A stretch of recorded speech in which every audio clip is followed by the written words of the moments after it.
ఉమ్మడి పాలమూరు జిల్లాలో 16 మున్సిపాలిటీలను కాంగ్రెస్ కైవసం చేసుకుంది. ఒక మున్సిపాలిటీని బీఆర్ఎస్ గెలుచుకుంది. 4 హంగ్ ఏర్పడింది. నారాయణపేట, గద్వాల, అమరచింత, ఆలంపూర్ మున్సిపాలిటీలో ఎక్సఫిషియో ఓట్లు కీలకం కానున్నాయి. దీంతో ఈ ప్రాంతాల్లో క్యాంపు రాజకీయాలకు తెరలేపారు. మరింత సమాచారాన్ని మా ప్రతినిధి పాషా అందిస్తారు.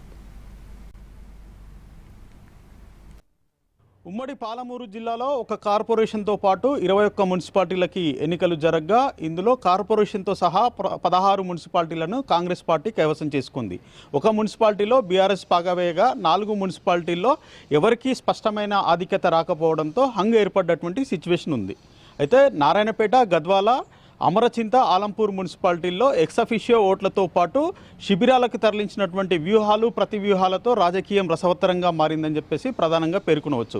ఇక గద్వాల మున్సిపాలిటీ విషయానికి వస్తే 37 వార్డులు ఉన్నటువంటి గద్వాల మున్సిపాలిటీల్లో 16 వార్డుల్ని కాంగ్రెస్ పార్టీ, 11 వార్డుల్ని బీఆర్ఎస్, 7 వార్డుల్లో బీజేపీ, 1 వార్డుల్లో ఎంఐఎం, 2 వార్డుల్లో ఇండిపెండెంట్లు గెలుపొందారు. అయితే ఇండిపెండెంట్లతో పాటు ఎంఐఎంని కలుపుకొని కాంగ్రెస్ పార్టీకి సంబంధించినటువంటి ఎమ్మెల్యే కృష్ణమోహన్ రెడ్డి 19 మందితో శిబిరానికి తరలి వెళ్ళినటువంటి పరిస్థితి. ఇక మరోపక్క బీఆర్ఎస్, బీజేపీ కలిసి 18 మందితో క్యాంపు నిర్వహించారు. ఇక్కడ రాజకీయం రసవత్తరంగా మారింది.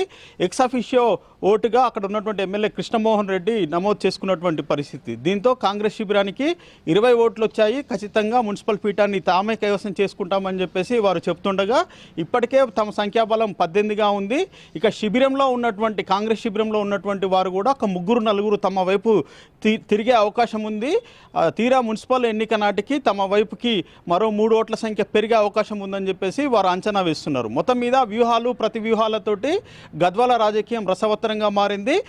గంటకి రాజకీయ పరిణామాలు మారుతున్నటువంటి సిచ్యువేషన్ మనకు ప్రధానంగా కనిపిస్తూ ఉంది. ఇక కాంగ్రెస్ పార్టీ మరింత ధీమాతోటి ఉంది. ఇప్పటికే తమ సంఖ్యాబలం 20గా ఉంది.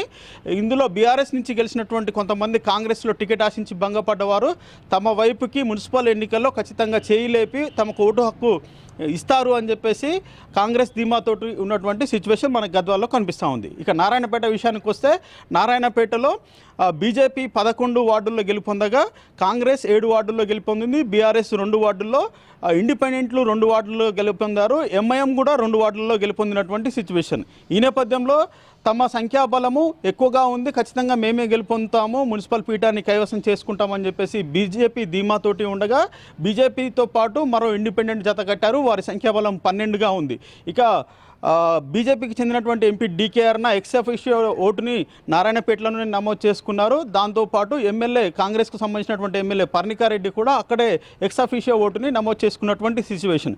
ఈ ఎక్సఫిషియో ఓట్లతో పాటు వారి సంఖ్యాబలం ఎంఐఎం మద్దతు, అదే మాదిరిగా ఫార్వర్డ్ బ్లాక్ కూడా ఒక స్థానంలో గెలిచింది. వారి మద్దతుతోటి తమ సంఖ్యాబలం 10-11కు చేరుతుంది. కాబట్టి ఒకటి తేడా వస్తుంది. ఆ ఒక్కటిని మేము సాధించుకుంటాము, బీఆర్ఎస్ మద్దతు తీసుకుంటాము అని చెప్పేసి కాంగ్రెస్ చెప్తుంది. ఈ ఎక్సఫిషియో ఓట్లు ఇప్పుడు మిగతా 4 హంగ్ ఉన్నటువంటి దాంట్లో కూడా 2 మున్సిపాలిటీలు ఖచ్చితంగా గద్వాలతో పాటు నారాయణపేట సైతం మేమే కైవసం చేసుకుంటాము. మొత్తం ఉమ్మడి జిల్లాలో మేము 18 మున్సిపాలిటీలను, ఒక కార్పొరేషన్ని దక్కించుకుంటామని చెప్పేసి కాంగ్రెస్ నేతలు, జిల్లాకు సంబంధించినటువంటి మంత్రులు ధీమాగా చెప్తున్నటువంటి పరిస్థితి. ఇది ఉమ్మడి జిల్లాలో మున్సిపల్ ఎన్నికల వ్యూహాలు, ప్రతి వ్యూహాలకు సంబంధించినటువంటి